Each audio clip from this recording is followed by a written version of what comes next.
What's going on, people? It is Wasena and you are watching the post-match presser. This is the place that's everything football, and before we get into anything, I just want to say a massive thank you to everyone who was involved in the first video. We hit 100 likes, I believe, 24 hours after it went up, and I am so grateful for everything you guys have done. This channel is nothing without you guys, and thank you so much. Keep sharing and keep subscribing, yeah.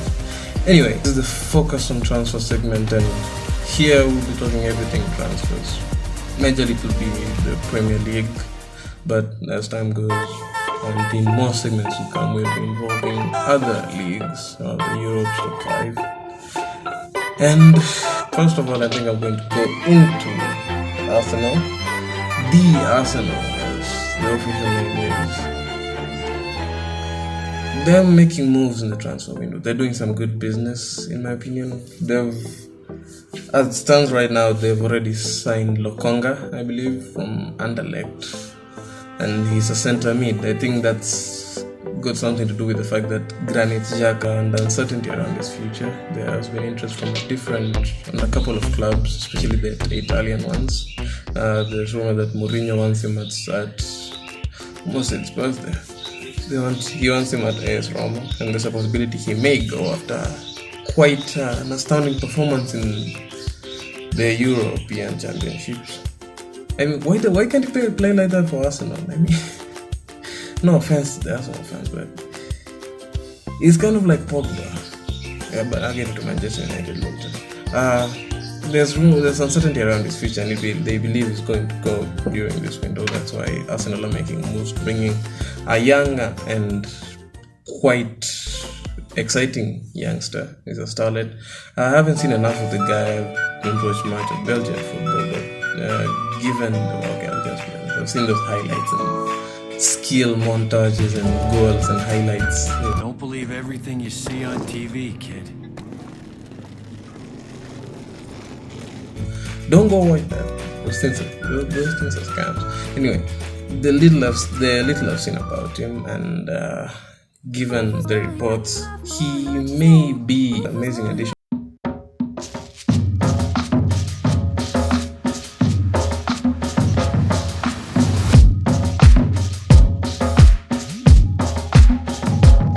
You can tie him down for a longer time, and maybe what they need in the centre mid position. I know they haven't had a lot of exciting players there.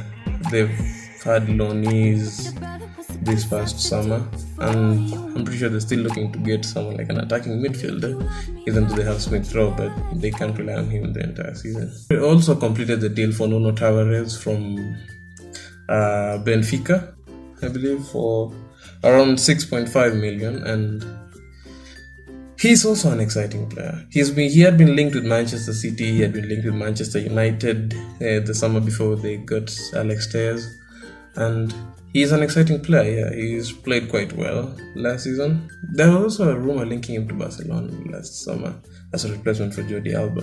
So you can see the clubs that he's been linked with, and that quite clearly shows the talent he has and how highly is regarded, and I believe he's going to be a great addition to the Arsenal squad, given the fact that Arteta plays with a 3-4-3 formation.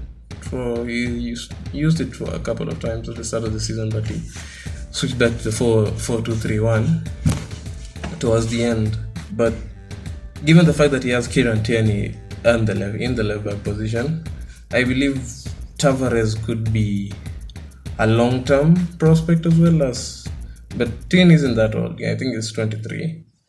So in the sense that when Arteta employs the 3-4-3 formation and he requires the wing backs, he prefers to play Tierney as a left-sided centre back. So that could give Tavares the chance to play in the left wing back position, because he's quite good going forward.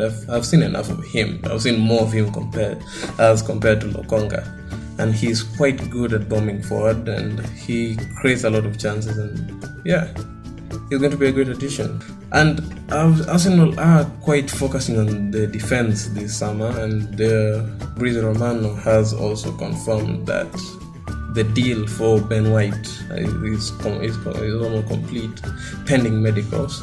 So they've got Ben White, and I think that's pretty great business given the fact that David Luiz has gone for free. He's a free agent currently. He's been released, and now they needed to replace him, and they replaced him with Ben White, who's actually young. He's quite experienced in the Premier League because he played for Brighton, and yeah, he proved himself so good that he was in the Euro squad, even though he didn't play that much. He was a part of the European Championship squad for England. So that's a good bit of business Arsenal have done there as well. He will be essential to that deep back line. I think now they have enough options at the back.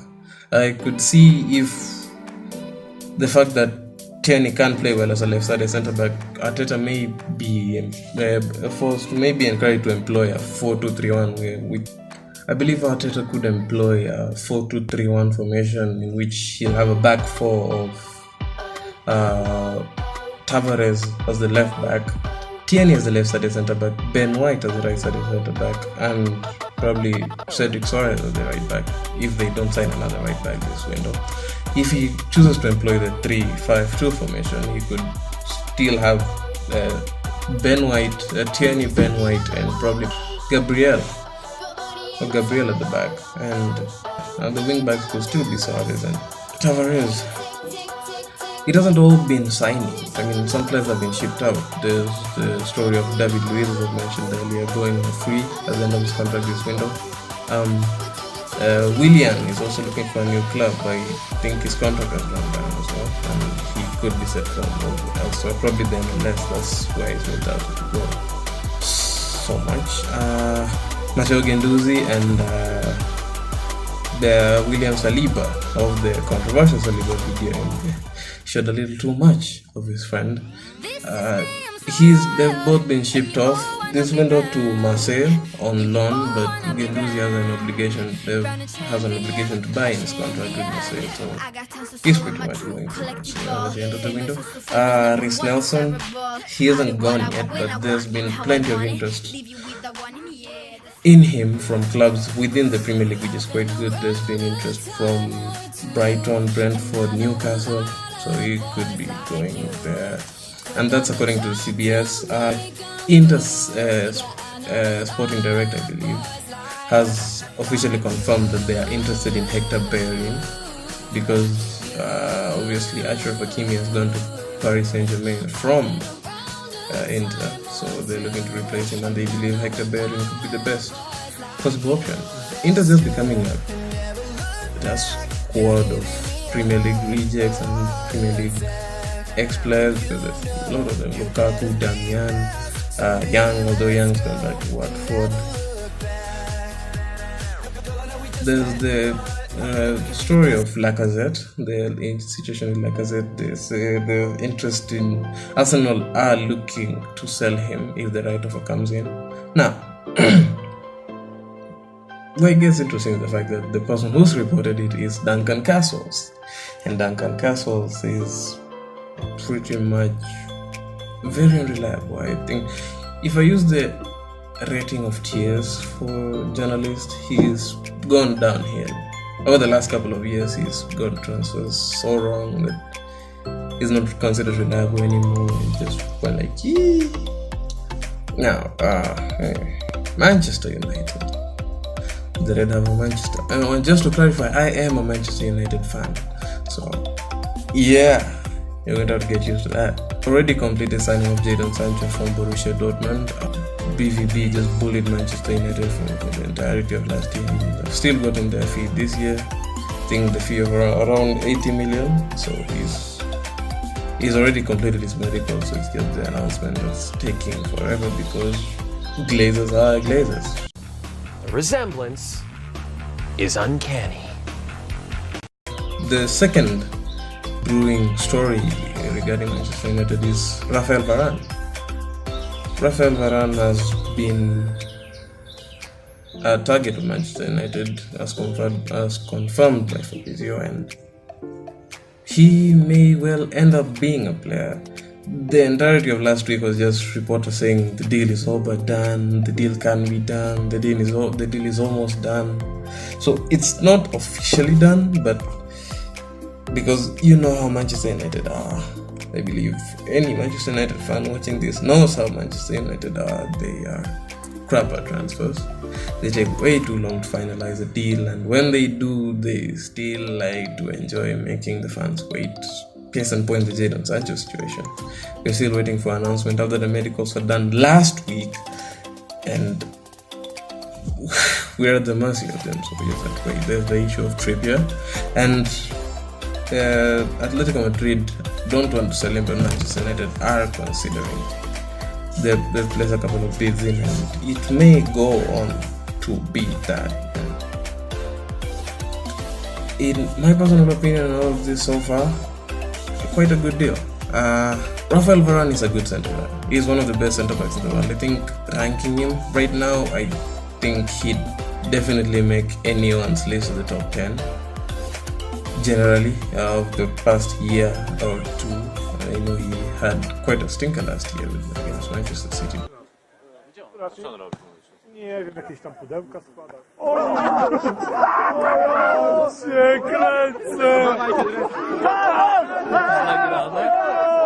But that doesn't affect his quality. Maguire was kind of like useless during Manchester United's season. He had good days, he had great days, but he also equally had bad days, and he can be exploited with this space. But he is quite solid and dominant there, and that's what makes him a good defender.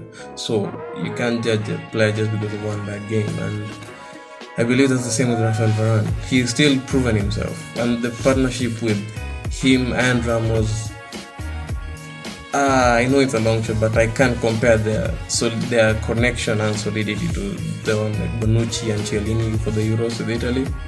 They are solid together. They are really solid together, and I believe Ramos and Varane are like that. And as a Manchester United fan personally, I will hope that they'll form a good partnership, Rafael Varane and Harry Maguire, if the deal gets completed. Then there's the story of Saul. I spoke about him in the last video, by the way, and if you haven't seen that video, the link is down in the description below. He was touted to go to Barcelona, but there's been problems with that, and they believe that Barcelona could be going for Renato Sanchez from Lille.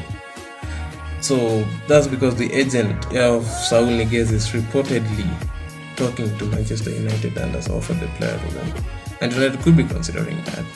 There's the story of Hussein Aouar, there's the story of Eduardo Camavinga, and then there's the story of Declan Rice.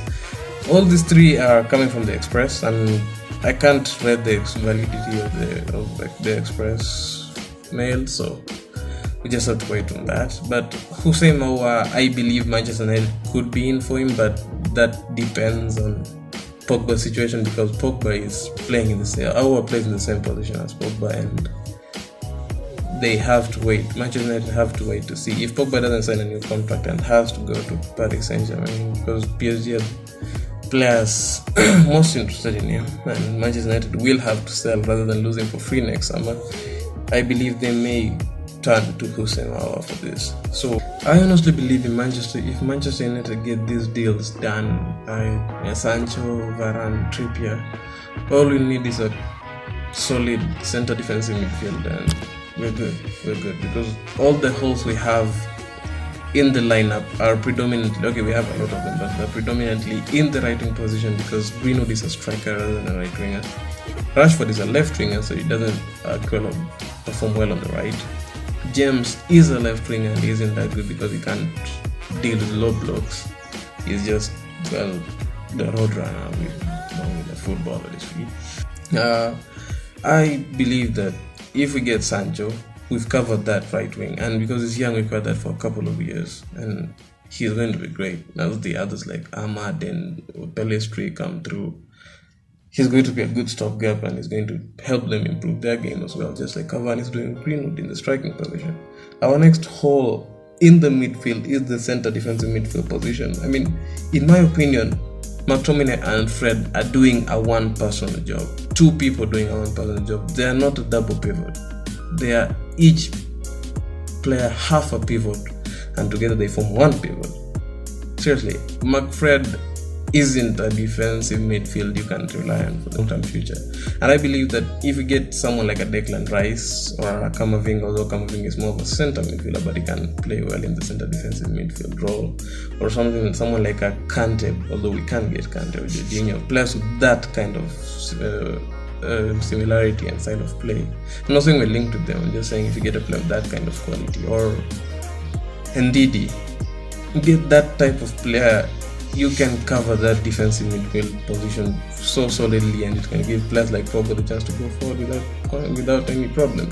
You can see how Pogba played so well for France, and you ask yourself, why can't he do that for Manchester United? That's because the players surrounding him in the position, they don't make him less quality. He's a quality midfielder, and that shouldn't be an excuse for him not to perform. But the excuse I can allow is the fact that the players behind him, they are so bad that he's forced to draw back and play more defensively rather than go forward more, because he's a center midfielder. He's supposed to play box to box, and he can't do that because his positions are taken by the players like Fred and McTominay, who operate more defensively and pass sideways a lot. So if you get someone like a Declan Rice, Pogba is free. He is unlocked. He can go forward so comfortably without worrying about going back, because there's a solid CDM there watching over the back pass. So that's another place you need covered. Partner to Harry Maguire, I don't blame. Lindelof has been good. Personally, I respect Lindelof. I really like his long forward passes. He is the one similar to Van Dijk and Gomez in that title winning season of theirs a year ago, was it too? They played so well with the long passing, and Lindelof does that better than Maguire, honestly. But other than that, he's not quick. He's not dominant in there. He's beaten for headers. I remember that West Brom game which we drew 1-1. He was beaten so easily in there and tried to blame it on a foul, and it was clearly not a foul, in my opinion. But they just say that to cover the fault that he couldn't protect the ball. Honestly, I like to get your opinion on this. This is just me, and this channel is a community. It's all about opinion. I'd like to hear yours in the comment section down below. So yeah, the last role is in the writing, because Wan-Bissaka is good defensively, but going forward he's suspect, and sometimes defensively he's suspect as well. I mean, Manchester United have played Derby County in a pre-season match just 2 days ago, was it? And there's a chance that Heaton saved because Wan-Bissaka was beaten by a player who was coming behind him, and he didn't even check it. He was focusing on the goalkeeper that didn't check his surroundings, and I think Trippier would be good to train him on that, personally. But anyway, that's just me. I'd like to see what you guys think about that. Manchester City, they've been linked with Coman, Ken, and Grealish. It's pretty straightforward. And Ken costs 100 billion according to Daniel Levy. What inspired you to Sell Harry Kane. I like money. Grealish, Aston Villa also say it costs 100 million, so that's another thing that Manchester City have raised funds for. Because I believe Pep Guardiola is tired of Sterling. I mean, Sterling has performed amazing in the US, but in Manchester City this past season here, it's been hard for him to even get in the starting lineup, and he's not been convincing as he was in the past couple of seasons. So I believe Manchester City could be looking to selling him, but I think that depends on if they get the best option to replace him. So yeah, that's that. And they believe Grealish can do that, but Grealish costs about 100 million according to the Aston Villa. That's because of the English tax. That's why Ben White costs 50 million, and Manchester United are linked to Rafael Varane, who is, in my opinion, a world-class defender, better than Ben White, but costing the same amount of money. So yeah, but that's just me. Coman also has been linked with Chelsea, and I'm going to go into Chelsea right now. Chelsea transfers, they've been linked with Haaland, of course, because Tuchel wants a better striker. I believe Timo Werner, Miss America, Miss Johnson. He hasn't been convincing in his first season in the Premier League, and Tuchel clearly has seen that, and he wants to replace him, or he wants to make him second choice. He wants better strikers, and they believe Haaland is the best. And Haaland is built for the Premier League. I believe any team that gets him, if it's in the Premier League, is going to be unstoppable. So that's what I believe. He's 20, so he's there for longevity. He's a good striker. He's dominant there. He scores goals for fun, and he's built like a bulldozer. If you watch the second leg game against Sevilla, that disallowed goal before they got a penalty, he just pushed, I think it was Jesus Navas, like it was a piece of paper, and scored so calmly.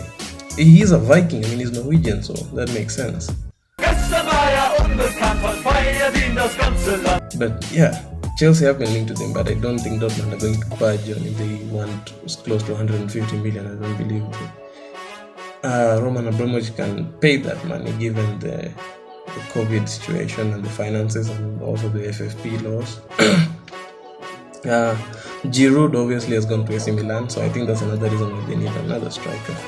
And I believe Tuchel doesn't rely on Tammy Abraham that much, so he's probably going to leave on loan or something.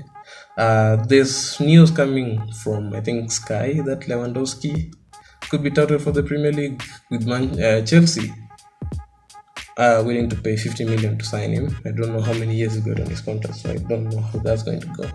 Conor Gallagher has gone. He's from West Brom. He's another player touted for excellence, but he's going to go on loan again, I believe, this season. So Chelsea are working so hard on that. And Chelsea have been linked with Kingsley Coman, going to Black Man City, but Bayern have slapped a 77 million price tag on him, I believe. So Chelsea have been reportedly considering giving a money plus player offer, and it seems that Hudson-Odoi could be on the ongoing. If I remember correctly, Bayern had an interest in him, I think 2 years ago or 3, I'm not sure.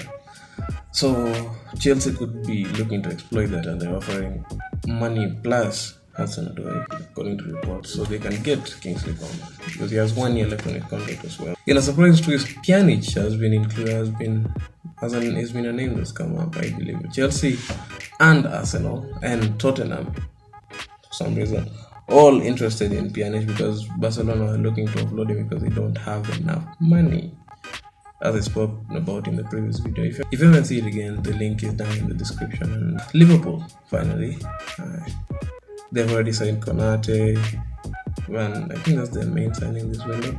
They're close to extending Alisson's contract, so that's what they're focusing on.